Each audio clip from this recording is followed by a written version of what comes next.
Hello बच्चों। तो चलिए हम अपना क्वेश्चन डिस्कस करते हैं। यहाँ पे गिवन है, solve the equation x cube minus 13x² plus 15x plus 189 is equal to 0 if one exceeds the other by 2।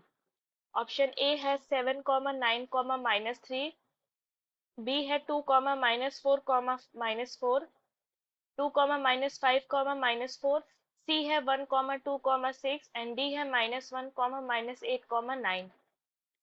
अब यहाँ पे हमारा की कॉन्सेप्ट है, मान लीजिए हमारे पास क्यूबिक इक्वेशन है a x cube plus b x square plus c x plus d is equal to 0 और यहाँ रूट से अल्फा बीटा एंड गामा। अब यहाँ पे अगर तीनों का सम करेंगे रूट्स का तो ये होगा minus b divided by a, alpha beta plus beta gamma plus gamma alpha is equal to c by a and alpha beta gamma is equal to minus d divided by a. अब यहाँ पे हमारे पास given है equation x cube minus 13x² plus 15x plus 189 is equal to 0। A है 1, B है -13, D है 189 and सी है 15। अब यहाँ पे हम सपोज करते हैं, क्योंकि यहाँ पे एक root exceeds the other by 2, तो रूट्स हो जाएंगे alpha comma alpha plus 2 comma beta. So यहाँ पे अगर हम अल्फा प्लस 2 प्लस बीटा कर दे तो ये होगा हमारा 13 के बराबर, which can be written as 2 alpha plus beta is equal to 11।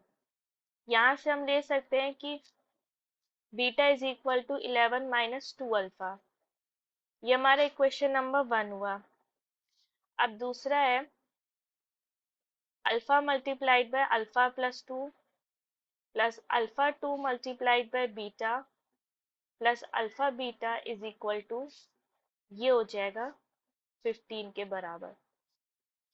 इसे हम लिख सकते हैं alpha square plus 2 alpha plus 2 beta plus 2 alpha beta is equal to 15। So ये हो सकता है अल्फा स्क्वायर प्लस 2 अल्फा, यहाँ से हम बीटा को कॉमन ले लेते, so 2 beta multiplied by 1 plus alpha is equal to 15। अब यूजिंग इक्वेशन 1 हम बीटा को रिप्लेस करते हैं, सो ये होगा alpha square plus 2 alpha plus 2 multiplied by 11 minus 2 alpha multiplied by 1 plus alpha is equal to 15।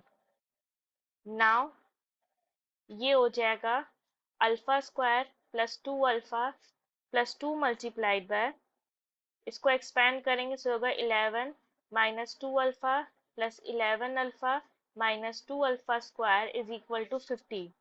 Further इसे simplify करेंगे, so on simplification हमें मिल जाएगा -3 alpha square plus 20 alpha plus 7 is equal to 0। अब -1 से इसे मल्टीप्लाई करते हैं, सो होगा 3 alpha square minus 20 alpha minus 7 is equal to 0। अब हम इसके फैक्टर्स फाइंड करते हैं, सो इसका फैक्टर्स कैसे फाइंड करेंगे, ये 3 और -7 को मल्टीप्लाई करेंगे तो -21 मिलेगा। तो हमें ऐसे कोई रूट्स फाइंड करने हैं जिसका मल्टीप्लिकेशन -21 हुआ और सम अगर करेंगे तो -20। सो रूट्स होंगे हमारे, तो यहाँ पे सॉरी हमें यहाँ पे ऐसे नंबर्स फाइंड करने, तो वो होंगे 1 21, 1 -21। सो 20 को हम लोग इस तरह से लिख सकते हैं 3 alpha square minus 21 alpha plus alpha minus 7 is equal to 0। So ये हो जाएगा हमारा अल्फा माइनस 7 multiplied by 3 अल्फा plus 1 is equal to 0. So from here alpha we get 7 and minus 1 by 3. So अब हम यहाँ पे हमारा एक रूट तो निकल आया। अब इसी तरह से हम बाकी रूट्स को निकालेंगे, तो अल्फा प्लस 2 हो जाएगा 7 कॉमा माइनस -5/3। और वहीं बीटा हो जाएगा, हम इक्वेशन 1 में पुट करेंगे अल्फा की वैल्यू, तो हमें मिल जाएगी यहाँ पर -3, 35/3। तो हमारे पास सेट मिलते हैं रूट्स के 7, 9, -3 और -1/3, 5/3, 3/35 डिवाइडेड बाय 3। अगर हम अपने ऑप्शन से देखें तो ऑप्शन ए हमारा मैच करता है, सो ऑप्शन ए हमारा करेक्ट आंसर हुआ। I hope the concept is clear. Thank you.